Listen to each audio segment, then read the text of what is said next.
Some of our questions come from fear. We ask them because we're coming from need. Or we're just afraid. And when we ask them, we're afraid of asking them. And even more so, we're afraid of the answers. But we ask them anyway. How much money should I have? What should I do with my life? What would make me more beautiful, more lovable to my friends? The fearful questions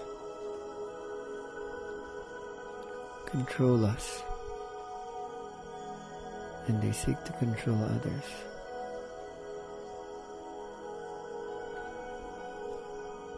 Some questions come from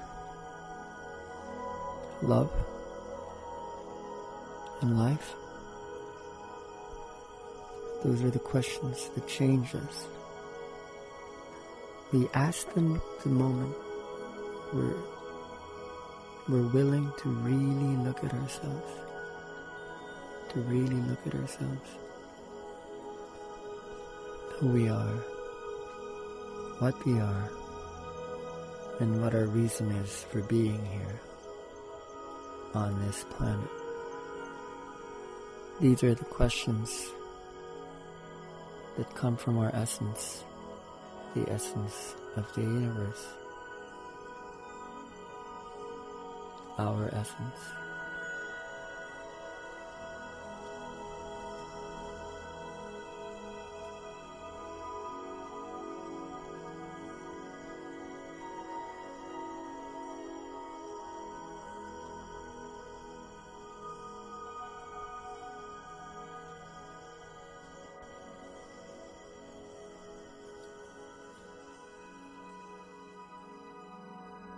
My first memory of this,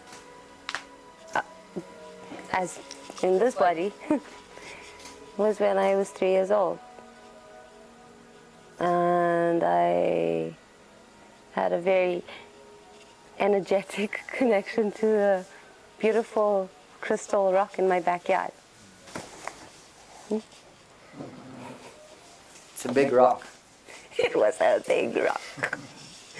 I was 3 years old, and I would sit there and play with it. I used to talk to it. It used to talk to me. I could see it moving, and I felt it. I felt it in my hands. It was the most beautiful thing I'd ever seen, and I loved it. And that's been a very significant memory for me, because I always communicated with nature. I always communicated with plants and animals and sun and moon and stars. Just, I knew that we spoke the same language, and I could feel it. There's so many things that I've experienced. I've always been very self-analytical, observant. I write and draw and paint, and I've never shared it with people. I just kept it. I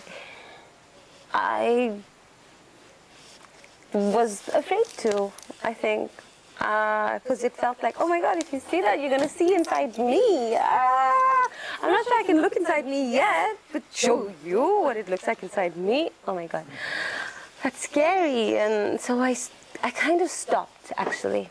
That's what I did. I made myself numb for a long time. I tuned out. I went through a big process of tuning out. And even though I knew, yeah, I knew that I was choosing that, I did it. And that's also okay too. because what's been happening recently, with inner dance being the biggest catalyst of it, is that it's come back. All of these things that I pushed away, denied, thought I forgot, inner dance undid me, undid that version of me, that version of me that I thought I was okay being, and it made me present. I remember my very first inner dance. It was a process of letting go. It was surrendering to this movement, this energy inside me that made my body move in ways that I had no idea it would and could, and it felt like there was energy traveling up through my body, and it went whoosh, and I was just radiating, like every cell was radiating, feeling every bit of air around me, and the floor that I'm on, and just this absolute connection, energetic connection to everything around me.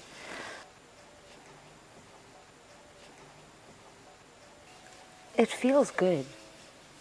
You know, when you're there, when you experience that, it's almost like the most pleasurable thing you've ever experienced. And there's no stimulus other than yourself, and nobody, nothing. There's nothing to be consumed. You're not eating anything. You're not touching anyone. Nobody's touching you. You're not buying anything. You're not getting anything, and yet it gives you the most pleasure, and it's almost intoxicating, this pleasure that you feel, because it is the most pleasurable feeling, and then to be able to access that, it's just it's liberating, because there's no dependence on anything external, on anything that you need to buy, because you don't actually need to buy any of it to feel that good anyway. And you don't need to be with anyone to feel that good about being inside your body. And yeah.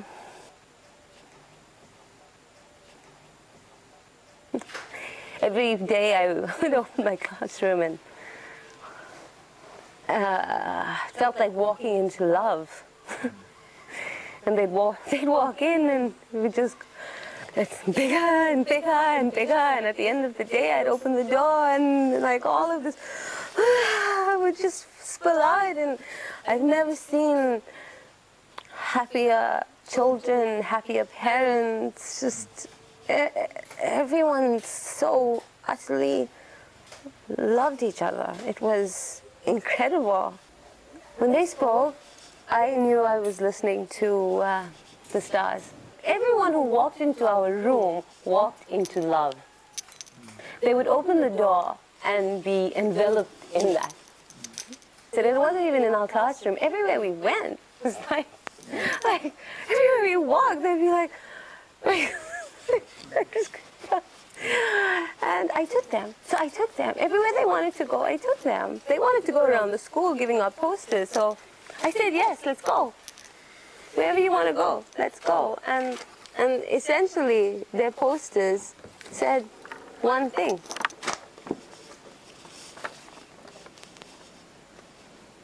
We are all one. One.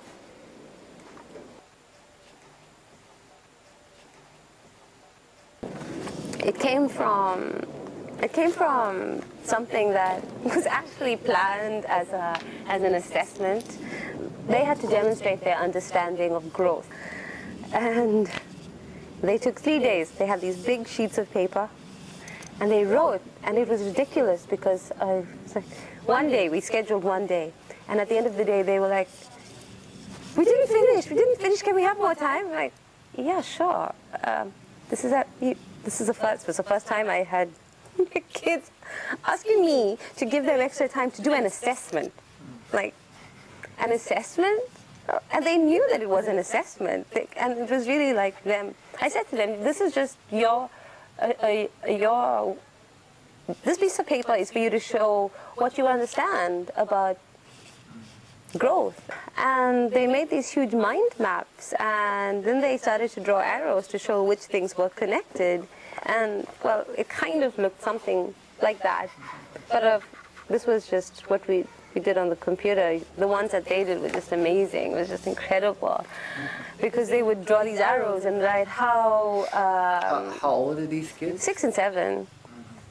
They would write about how their snack, what they brought to eat, was connected to the dump site in Tondo. Because everything that they did not need, that went into the bin, was going to a place like that. Which is exactly what these evolved spiritual teachers, these nutritionists, these scientists, ecologists are saying now. Yeah. Exactly. Yeah. And they were doing it. And after 3 days, they were telling, everything's connected, everything's connected. I'm like, yeah, everything's connected. And I'm like, I don't know where this is going. I have no idea.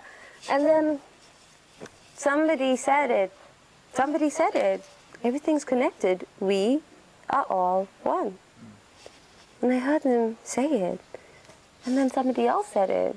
And then somebody else said it. And I just, like, they just started making these posters. Everybody, all of them, I don't give homework. I never gave homework. They were making their own homework and making posters and bringing them to school. And I asked them, why? Why are you doing this? What are you going to do with it? And it was simple.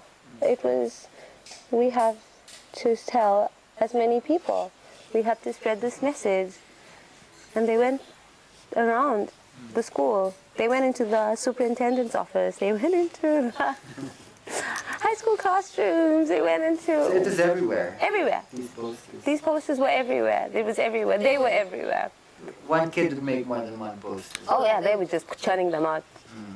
Churning them out, wanting to do all sorts of things. They wanted to... They were dancing it. They were singing it. They were... They were wanting to paint a mural about it. They were just unstoppable. And for me, I just was in awe. Yeah.